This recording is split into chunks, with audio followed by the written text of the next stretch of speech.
여러분 안녕하십니까, 빨간아재입니다. 오늘은 서울중앙지방법원에 나와 있습니다. 오전에 조국 전 장관 공판 준비기일이 있었습니다. 오늘 있었던 준비기일의 내용은 노환중 부산의료원장으로부터 조국 교수 딸이 받았던 장학금, 그것이 뇌물이다, 이런 혐의로 기소되어 있는 사건이 있죠. 그것과 관련해서 준비기일이 열렸는데, 지난번 공판까지 진행된 내용은 모두 9차례 본 공판이 있었는데요. 서울중앙지검에서 수사했던 이 본류에 해당하는 사건 말고 별도로 동부지검에서 수사를 해서 기소했던 사건이죠. 유재수 감찰 무마 사건. 그래서 직권남용 혐의로 기소돼 있던 사건이 있었는데, 그것과 관련해서 9차례에 걸쳐서 증인신문도 하고 증거조사를 모두 마쳤습니다. 그런데 이 사건을 지금 병합돼 있기 때문에 결심 공판이라든지 최종 변론을 하지 않고 나중에 모든 사건 심리가 모두 끝난 뒤에 이 직권남용 사건도 함께 최종 변론을 하고 결심을 하고 구형을 하고 이렇게 진행이 될 거고요. 그래서 모든 증거조사를 끝난 채로 두고 이제 본류에 해당하는 사건, 서울중앙지검이 기소했던 사건을 본격적으로 심리를 하게 됩니다. 여기에는 조국 교수 관련된 혐의가 한 11개 정도 있고요. 정경심 교수가 여기에 또 추가로 함께 기소가 돼 있기도 합니다. 한 5개 혐의로 추가 기소돼 있기도 하고요. 그리고 노환중 부산의료원장이 뇌물 공여 등의 혐의로 또 기소돼 있기도 하죠. 그래서 이 사건을 준비기일을 다뤘는데, 오늘 준비기일이기 때문에 피고인들은 출석하지 않았습니다. 조국 전 장관도 출석하지 않았고 변호인들만 출석을 했고요. 그리고 이게 이제 부산대 의전원 장학금과 관련된 준비기일이기 때문에 노환중 의료원장 측 변호인들도 오늘 법정에 출석을 했습니다. 이 사건의 개요는 이렇습니다.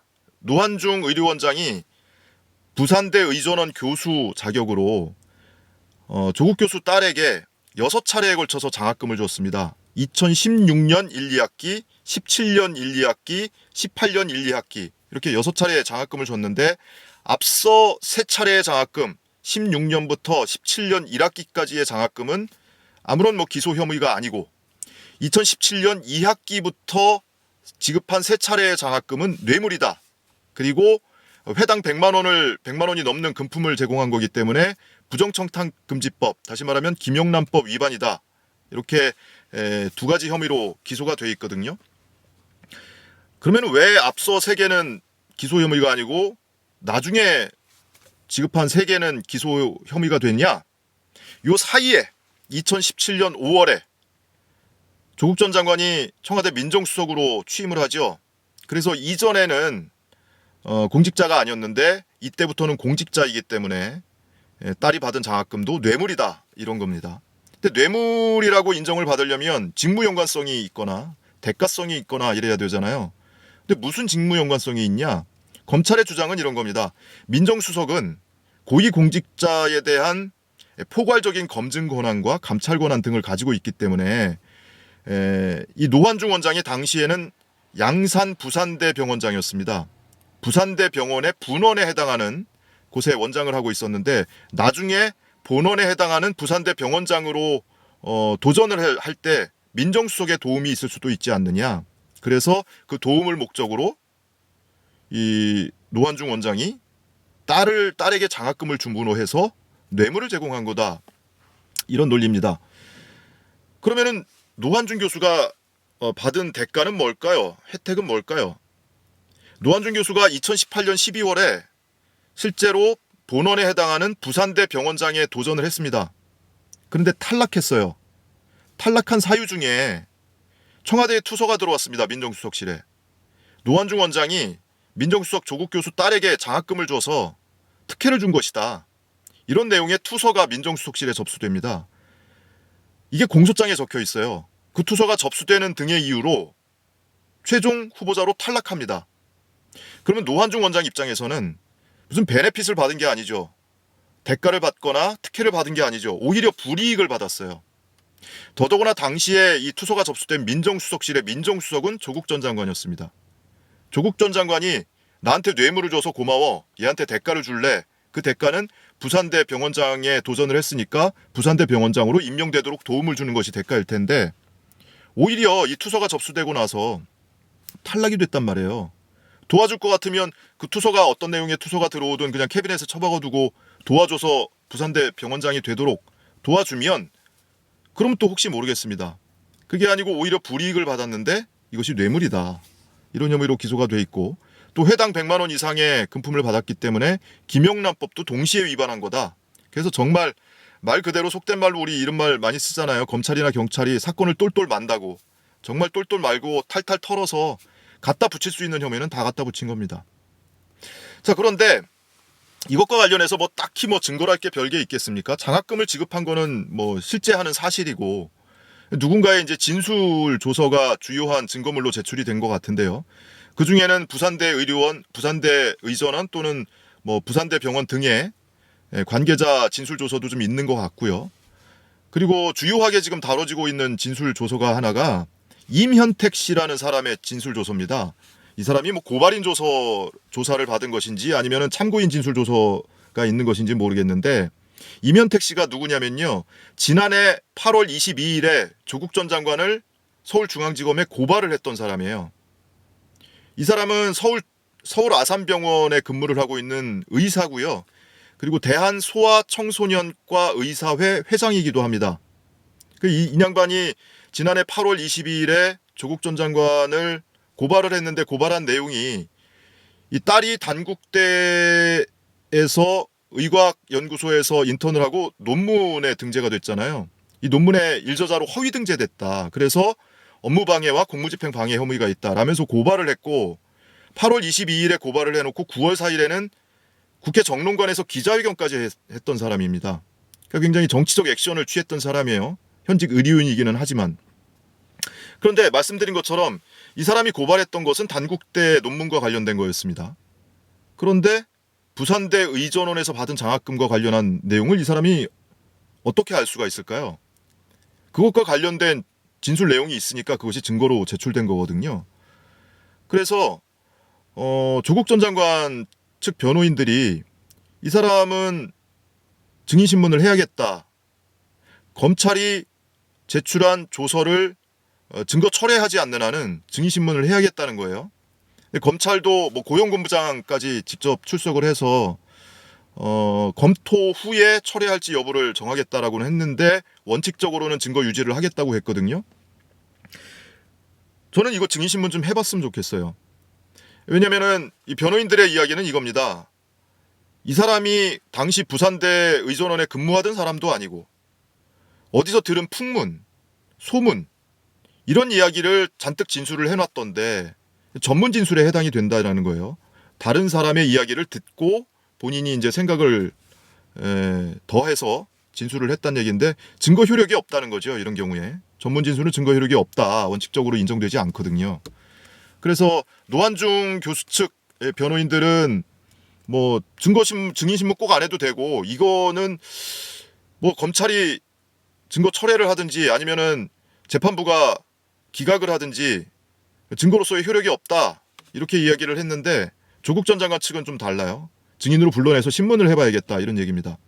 그래서 실제로 이 사람이 법정에 증인으로 채택이 됐을 경우에 나와서 본인이 알고 있는 게 도대체 뭐고 그 알고 있다라는 내용의 출처가 뭔지 근거가 뭔지 좀 듣고 싶습니다. 과연 증인으로 채택돼서 출석 요구를 받았을 때 증인으로 출석할지도 궁금하고요. 검찰이 이 조서를 그대로 증거로 유지할지도 궁금합니다. 아마 자칫하면 이 사람 입장에서 또 검찰 입장에서는 변호인들에게 망신을 당하지 않을까 이런 생각도 해봅니다. 당시 그 관련된 구체적인 내용에 대해서 알 수 있는 위치에 있는 사람이 아니잖아요. 뭐 서울에서 근무를 하고 있는 사람이고. 그래서 굉장히 정치적인 액션으로 고발장도 접수하고 기자회견도 하고 뭐 이랬었는데 과연 증인 선서를 하고 나서 법정에서 어떤 이야기를 할 수 있을지 굉장히 궁금합니다. 어쨌든 이 장학금 수수와 관련된 사건은 다음 주 금요일에 이제 본 공판이 첫 번째로 열립니다. 이 공판에 증거가 계속 유지가 되고 증인으로 출석 요구가 송달이 되게 된다면 다음 주에 뭐 증인으로 출석을 할 수도 있고요.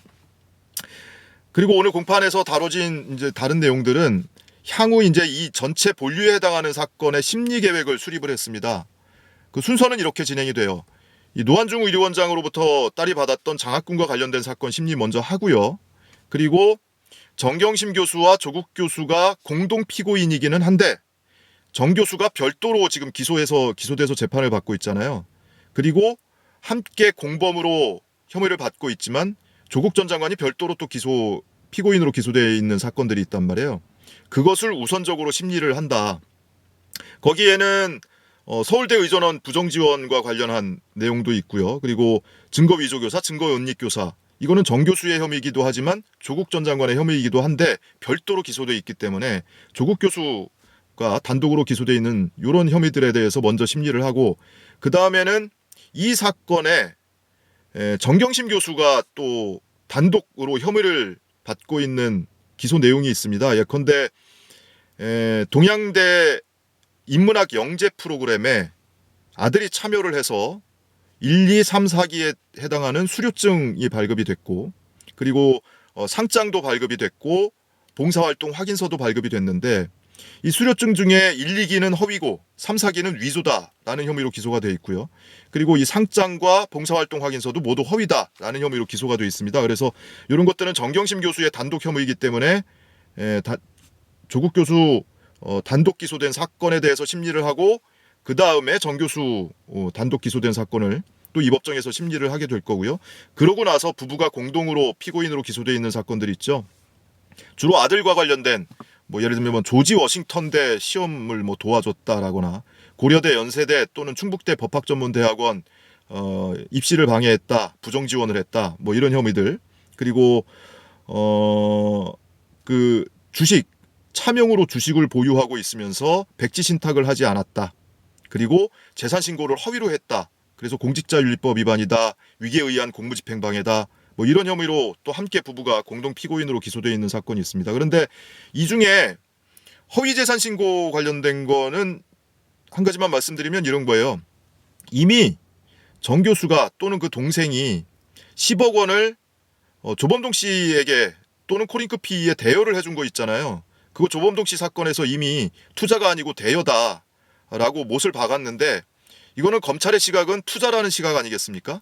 그래서 투자인데 대여한 것처럼 사인간 채권이라고 재산 신고를 했다. 이것이 허위다라는 혐의입니다. 그래서 이런 사건은 특히나 정경심 교수에 대해서 다음 달 이제 이달 말에 이제 선고가 있을 텐데 여기서마저도 이것과 관련해서 무죄 선고가 나온다면 이 재판에서는 해보나 마나죠. 더 이상 무슨 얘기를 할 게 있겠습니까? 검찰 입장에서.